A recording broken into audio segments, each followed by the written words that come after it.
Welcome to, and also, which I never think to remember what episode we're on before I start recording, and I think for posterity's sake, I'm not going to re-record this, so 16? Sounds like 16. Last time was 15B, right? So this is 16. Oh, that's true. So that's the mix-up. So welcome to 16 Flat, where we, Kirk and I, talk about the previous couple of weeks' messages at Faith Alliance Church. And we are in this series called Landmarks. And I have to think about it because I've been away for a week, so I didn't actually preach this past week. Steve Duplessis, who is the former pastor at Good News Bible Chapel, did. The previous week, I did preach on silence in 1 Kings 19. Then Steve, this past week, 2 days ago, preached on prayer from Matthew. And so we're talking about landmarks, ways that we find spiritual disciplines in our life to reorient our lives and anchor them in Christ. So, all that to say, Kirk was there for both. His track record for being in service is better than mine at this point, so I have to give it to you. I wasn't paying attention. Was it good? Yes. I watched it. It was good. Oh, yeah, okay. Yeah. So, what'd you think? What's on your mind?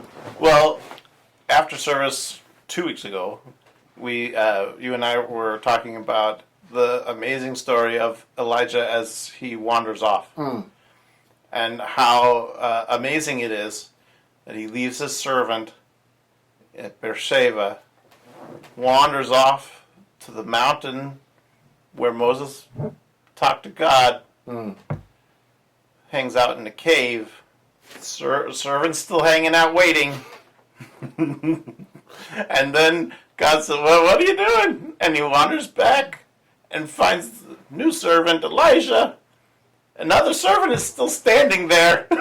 This is holding on. I just don't love that part of the story. I think when you told that, even when you tell now, I think of a movie where Elijah's doing all these the action, this journey, this sojourn to the mountain, and then it quickly pans back to this servant just waiting by a tree, like checking his watch. Yeah. And then there's like crickets in the Like background. doodling in the dust. Doing different things. Playing solitaire. He's killing time, but Yeah, while he's waiting for Elijah to return. And any day now. Yeah. Servant number one gets left behind. Poor guy.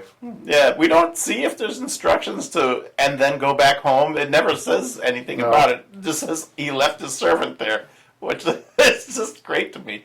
That's just really funny.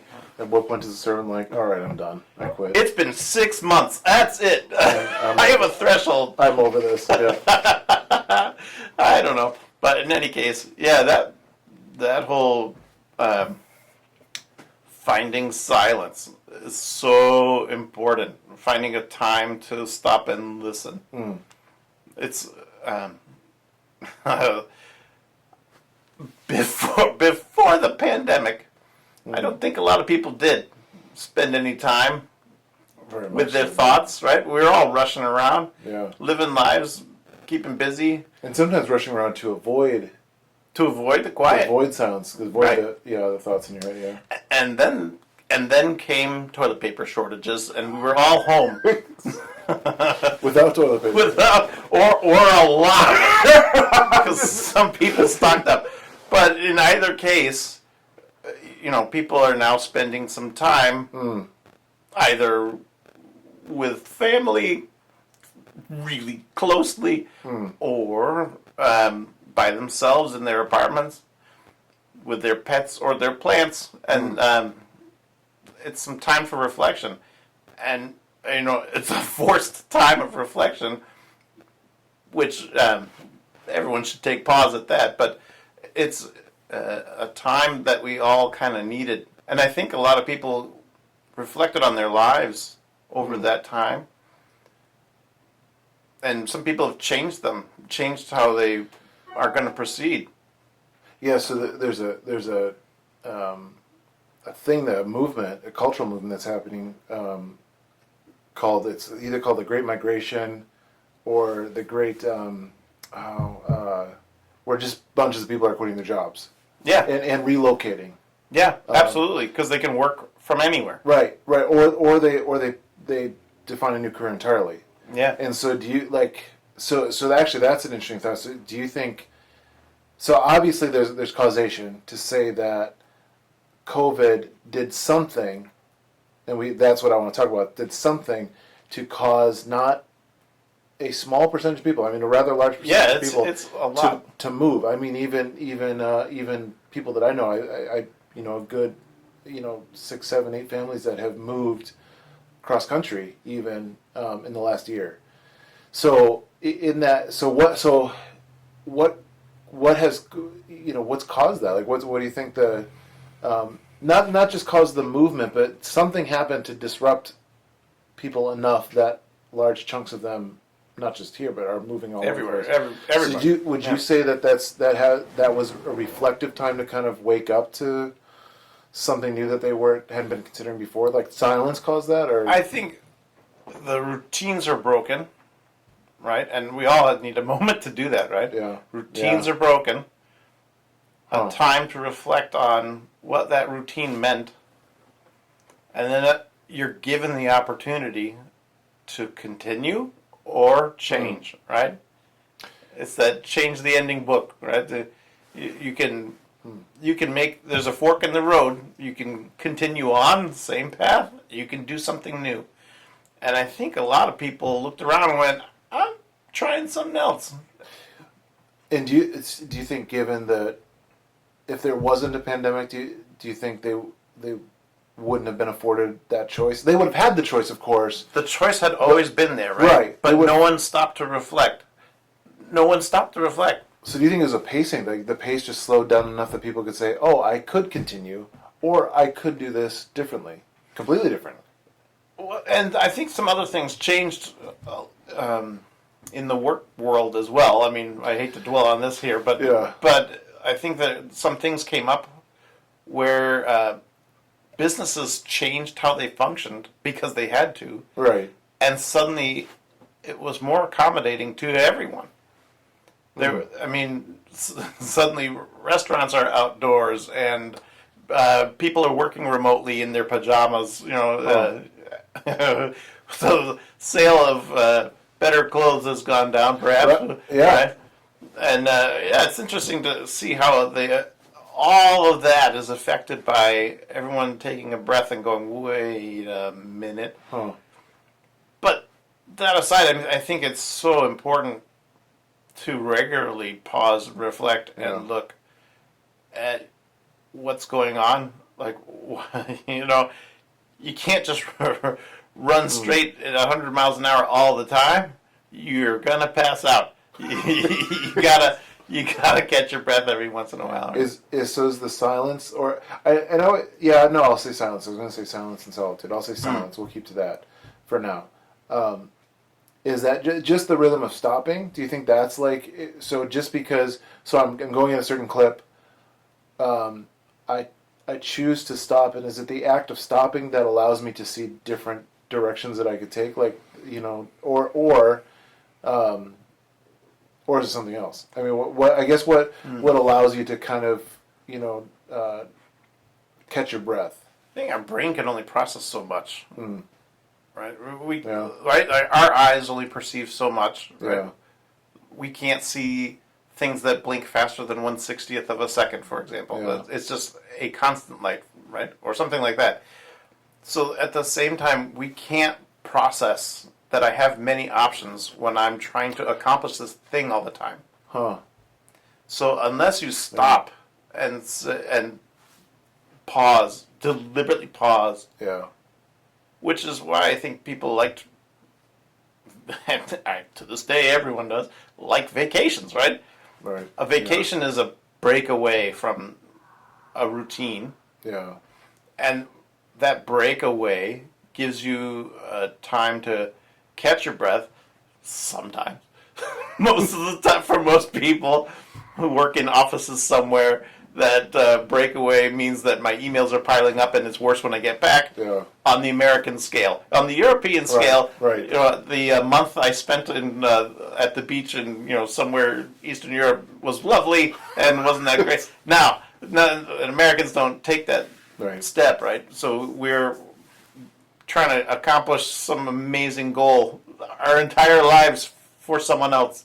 Well, and I would add to that too. It's not only that, because I think it's worthwhile pursuing the difference between the rest of the world or just kind of a European scale versus us, because it's not only that we're not great at vacations, it's also a badge of honor to not take vacation. Mm-hmm. You know, and I do think I think what's interesting is that I think that trend is changing, and I do think some of it has to do with the pandemic, like just the when silence has been forced upon us.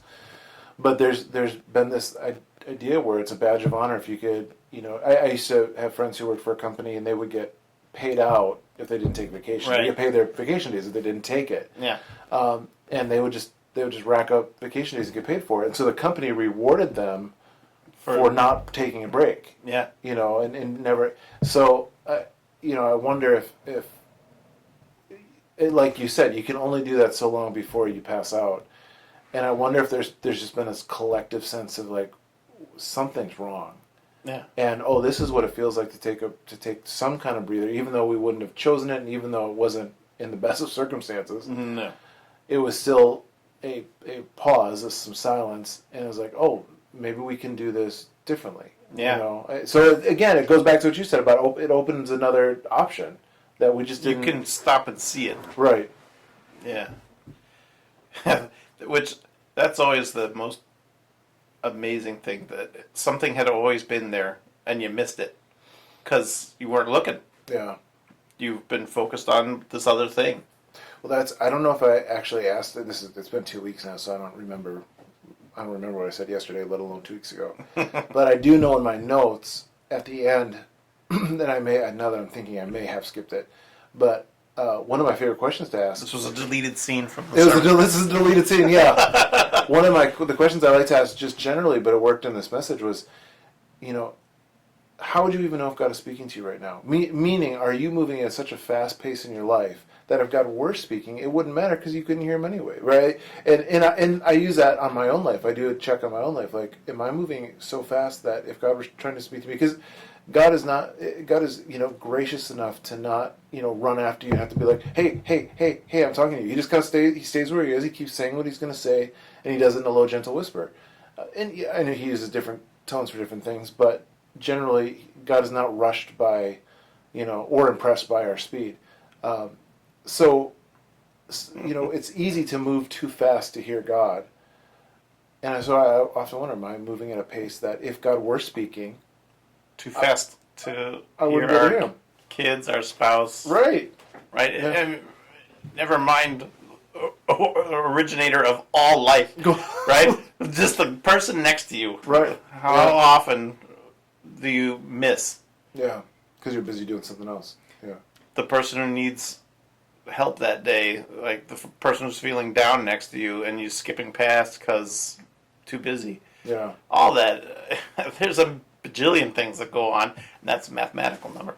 There's a bajillion things that go on in everybody's lives every day, and how often do you're walking down the street and you pass by the guy with the cardboard sign sitting on the sidewalk because you're getting to your office, you're getting to your coffee, you're getting to your car, you're getting away from that. People, we pass by things because we want to focus on some other goal. Yeah. Yeah, because we're trying to get to the next thing. We're not even focused on the thing that we're doing, or maybe this is just me. We're trying to get to the next thing. It's never enough just to be where you're at. And I think that silence, whether it's forced upon you or whether you choose it, and I think if it's not forced upon you, you need to choose it. Leads you to that place to say, okay, I can. The world's not going to collapse if I don't clip at a speed that is sustainable anyway.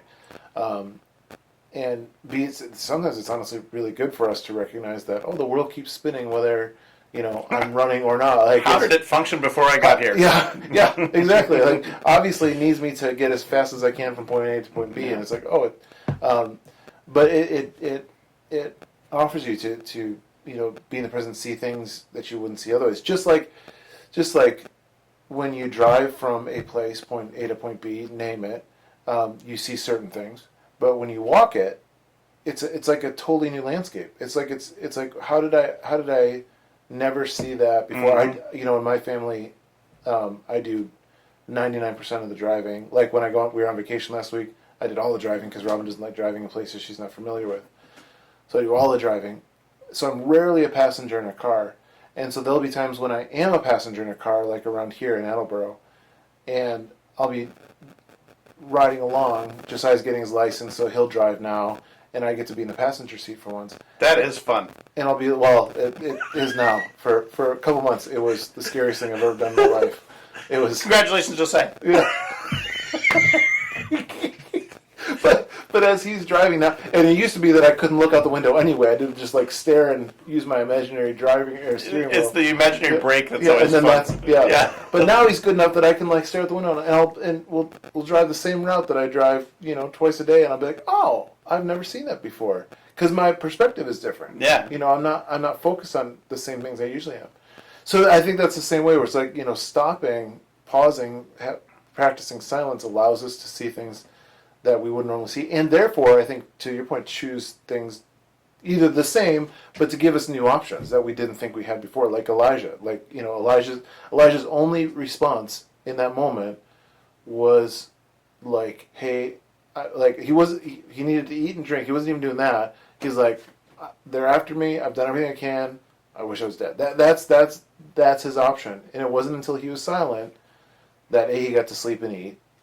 And then God's like, oh, there's this whole other, story that you get to be a part of that you didn't even think about considering in that moment. I love what are you doing here? Yeah. I love stuff like that. What are you doing here?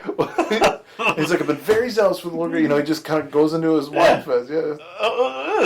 You got stuff to do. Hurry up. What? But yeah,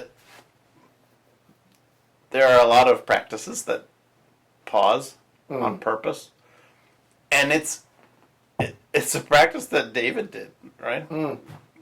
David would hide out and pause and listen, right? And that's so important.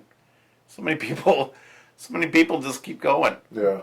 And it's that exhaustion that lets you get overwhelmed so easily, I think. So yeah, catching up with yourself. Yeah. Or catching up and listening is so crucial. Yeah. What's that?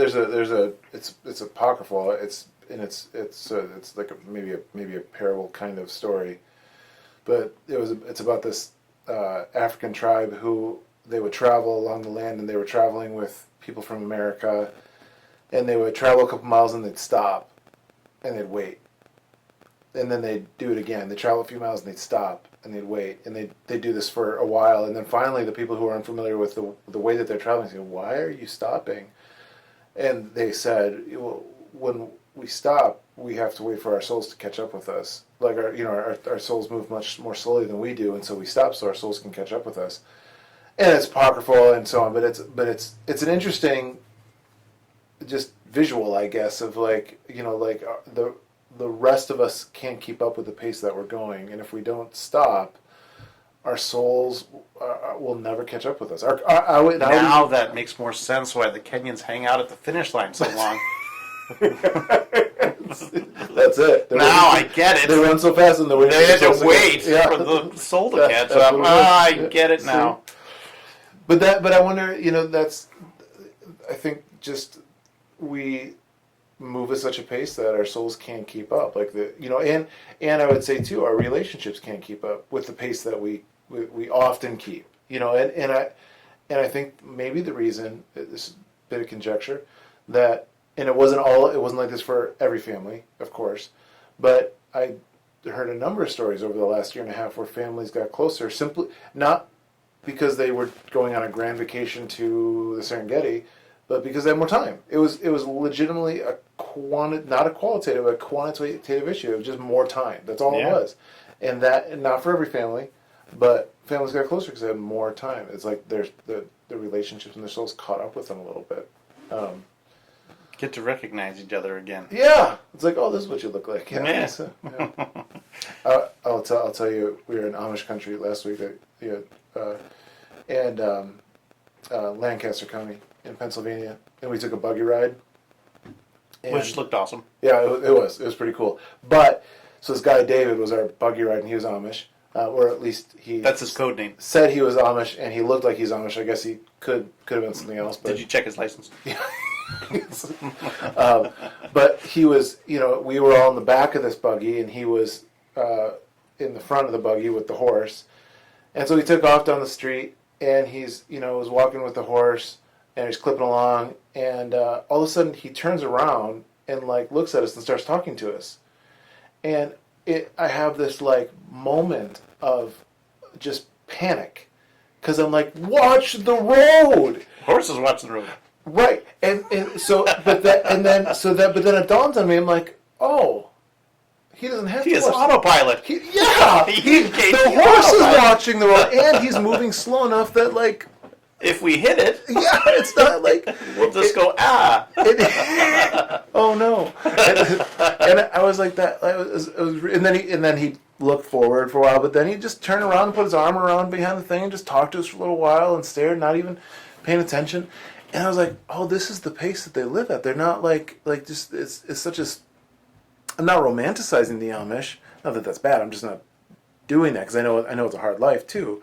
But it just like they're like, oh, I can take this time. It's like I'm not trying to get somewhere. I'm just kind of enjoying time, talking to you while we're on the way. It was it's just that pace was really like panicky for a second. But then even startling like that, he's just like, oh.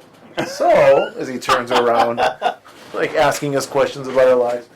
But yeah, meanwhile the horse was going, where do we go? He's like, I don't know. Horses walk this way 100 bajillion times. Yeah. That's the number for tonight. 100 bajillion. Yeah, bajillion. Yes. Bajillion. Yeah. Wow. Yeah, no, that's really fun to remember.